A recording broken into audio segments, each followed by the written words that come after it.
हमारे माँ बाप को अलग करने में आदिल की माँ का हाथ।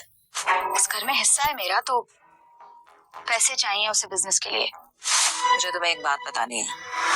रक्षी ने शादी से पहले मुनव्वर को इस बात का लालच दिया था कि वो शादी के बाद जितनी भी उसके मामू की जायदाद है वो उन दोनों बहन भाइयों के नाम ही होगी, क्योंकि वो अपनी बेटी सारा को तो मुँह ही नहीं लगाते।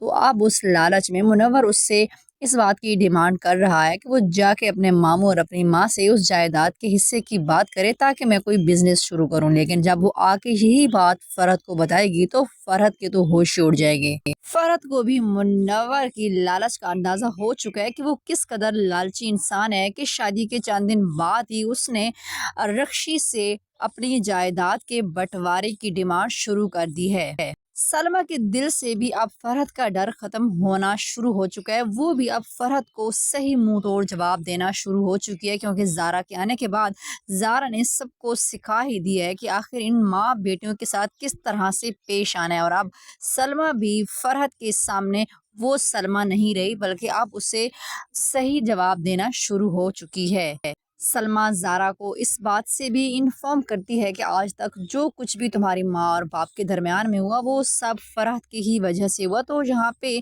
ज़ारा चूँकि ये बात पहले से ही जानती है और वो इसी बात के बदले लेने तो उनके घर में आई हुई है, लेकिन वो उस बात का ख़ास रिस्पॉन्स नहीं देती।